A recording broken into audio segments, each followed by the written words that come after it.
On entend partout que l'industrie automobile chinoise est en train de tout bousculer. Mais qu'en est-il vraiment? En à peine 10 ans, on est passé de l'image de la simple copie à celle d'un leader de l'innovation, surtout dans l'électrique.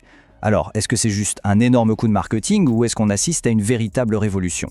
Aujourd'hui, on va déconstruire les mythes, regarder les faits en face et comprendre cette transformation qui nous concerne absolument tous. Je vous préviens, ce que vous allez découvrir risque de pas mal bousculer vos certitudes. Pour bien comprendre le phénomène, il faut d'abord mesurer le chemin parcouru. Et là, le contraste est juste saisissant. Il y a 10 ans à peine, une voiture chinoise, pour la plupart d'entre nous, c'était synonyme de plastique de mauvaise qualité, de fiabilité aléatoire et de design qui était, soyons honnêtes, une pâle copie de modèles européens ou japonais. La question, ce n'était pas si elle allait tomber en panne, mais plutôt quand. Et aujourd'hui, on se retrouve face à des designs modernes, parfois même audacieux, des technologies embarquées qui n'ont rien à envier au premium allemand et des garanties constructeurs qui vont jusqu'à 10 ans. 10 ans! C'est cette métamorphose presque incroyable qu'on va décortiquer ensemble. Alors, pour y voir clair, voilà notre feuille de route. D'abord, on va faire un peu de ménage dans les vieux préjugés pour voir d'où l'on part. Ensuite, on va plonger au cœur de la stratégie chinoise pour comprendre les clés de ce succès fulgurant. Après, on parlera des sujets qui fâchent, le luxe et la sécurité, sans tabou. On verra aussi pourquoi ils sont devenus les rois de l'électrique. Et on terminera avec un guide très pratique si l'achat vous tente. Avant de se poser la question finale, l'avenir de notre bagnole s'écrit-il en Chine? Allez, on commence par la révolution inattendue. Il faut vraiment se souvenir qu'il n'y a pas si longtemps, l'industrie auto chinoise était regardée au mieux avec condescendance, au pire avec un certain mépris. L'idée même d'acheter une voiture chinoise pour un Européen, c'était, disons, un choix audacieux, voire un peu fou. C'est chinois, ça restera de la camelote. Ah, cette phrase, qui ne l'a jamais entendue ou peut-être même pensée à un moment donné? C'était un préjugé vraiment tenace, bien ancré dans l'idée que la Chine ne savait faire que des copies bas de gamme. Je vais être honnête, j'étais moi-même assez sceptique. Mais les faits, et on va le voir, sont têtus et ils ont complètement pulvérisé cette vieille perception. Bon, la grande question, c'est comment ce quasi-miracle industriel a-t-il bien pu se produire? Comment est-ce qu'on passe du statut de copieur à celui de concurrent redouté par les plus grands noms de l'automobile mondiale, le tout en à peine une décennie? Eh bien, la réponse n'a rien de magique, c'est une stratégie et elle a été brillamment exécutée.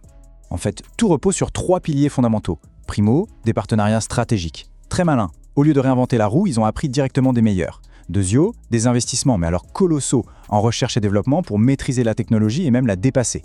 Et tertio, la puissance industrielle chinoise qui leur a permis de faire des économies d'échelle gigantesques. Et ça, c'est la clé pour comprendre leur prix si agressif. Et regardez-moi ces noms, ce ne sont pas des alliances de seconde zone. On parle de Volkswagen, Ford, Mercedes-Benz ou même Toyota, le maître de la fiabilité, qui s'allie avec BYD, le géant de la batterie.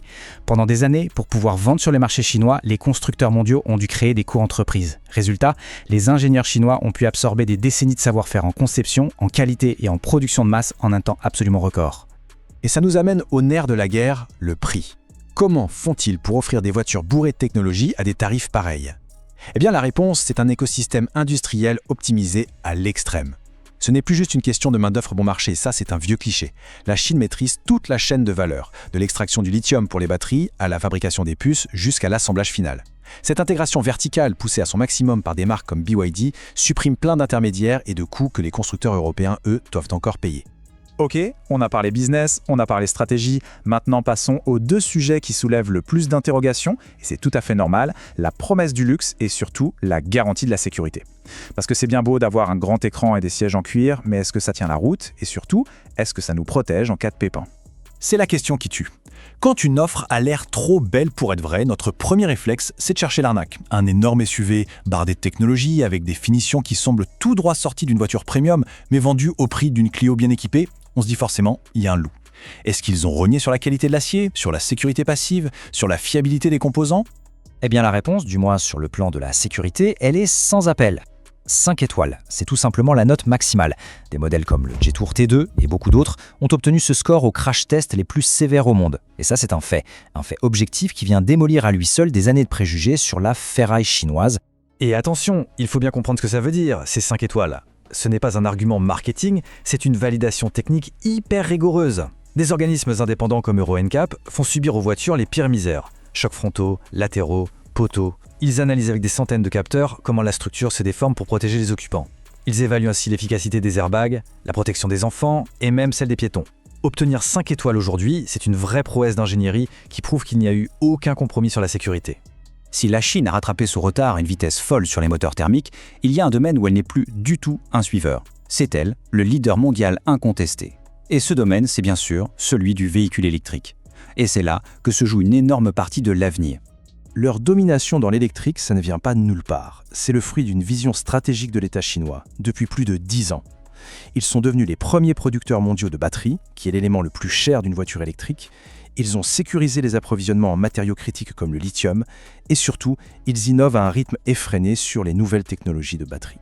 Le résultat, c'est un écosystème complet, de la mine à la voiture, que personne d'autre au monde ne possède à une telle échelle. Regardez ce graphique, les chiffres sont écrasants. 70% de la production mondiale de batteries pour voitures électriques est chinoise. 70%. Ce n'est plus de la domination, c'est un quasi-monopole. L'Europe et les États-Unis réunis n'arrivent même pas à 25%. Cette dépendance est un enjeu stratégique énorme pour tous les constructeurs, et ça explique en grande partie pourquoi les marques chinoises peuvent proposer des VE moins chers et souvent plus performants. Bon, après toute cette analyse, revenons à des choses très concrètes. Imaginons qu'un de ces modèles vous fasse de l'œil. Qu'est-ce qu'il faut absolument vérifier avant de signer ? Comment on fait pour faire le bon choix ? Un choix éclairé. Mon premier conseil, et c'est de loin le plus important, oubliez les on-dit. Mettez les préjugés au placard et allez juger sur pièce. Demandez un vrai essai routier. Pas juste un tour du quartier de 10 minutes. Poussez la voiture, en ville, sur l'autoroute, sur une route un peu abîmée. Manipulez l'écran tactile, testez les aides à la conduite. Touchez les matériaux, pas seulement sur le haut du tableau de bord, mais aussi en bas des portières, dans le coffre. Et puis, soyez pragmatique. Où est le garage le plus proche ? Quels sont les délais pour un entretien ? Et la fameuse garantie de 10 ans, c'est génial. Mais lisez les petites lignes pour savoir ce qu'elle couvre vraiment. Et il y a deux autres points absolument cruciaux pour le long terme. D'abord, le coût de l'entretien. Demandez au vendeur le prix des premières révisions et comparez avec un modèle concurrent équivalent. Ça peut réserver des surprises. Ensuite, la grande angoisse, la disponibilité des pièces détachées. En cas d'accident, combien de temps pour avoir une nouvelle aile ou un nouveau phare ? Est-ce que le constructeur a un stock de pièces en Europe ? Ce sont des questions très concrètes qu'il faut absolument poser. Et pensez aussi à la valeur de revente, qui pour l'instant reste une grande inconnue. Allez, pour finir, on prend un peu de hauteur. Au-delà du choix d'une voiture, qu'est-ce que cette révolution nous dit sur l'avenir de toute notre industrie ? Est-ce que le centre de gravité du monde automobile est en train de basculer pour de bon vers l'Asie ? Les projections des analystes sont sans équivoque. La tendance est massive. Aujourd'hui, leur part de marché en Europe est encore modeste, mais regardez la croissance attendue. Elle est exponentielle. On parle de quasiment doubler d'ici 3 ans et d'atteindre potentiellement 20% d'ici la fin de la décennie. Ça veut dire qu'une voiture neuve sur 5 vendue en Europe pourrait être chinoise. Ce n'est plus un phénomène de niche, c'est une lame de fond. Le point essentiel à retenir, c'est que ce n'est pas seulement une question de prix. L'offensive chinoise, elle est avant tout technologique. En rendant la voiture électrique bien équipée et performante plus accessible, ils accélèrent de fait la transition énergétique pour tout le monde. Leur innovation permanente dans les batteries ou les logiciels force tous les constructeurs historiques à se réveiller et à innover plus vite. Ils ne se contentent plus de suivre, ils créent les tendances. Alors pour conclure, je vous laisse avec cette question. Il y a 10 ans, elle aurait fait sourire, elle aurait paru absurde. Aujourd'hui, elle est devenue totalement légitime. Et peu importe votre réponse, le simple fait qu'on se la pose tous prouve à quel point le monde de l'automobile a changé et à une vitesse folle. La compétition est relancée et pour nous, les consommateurs, plus de concurrence, ça veut presque toujours dire plus de choix, plus de technologie et de meilleurs prix. Une histoire à suivre de très très près.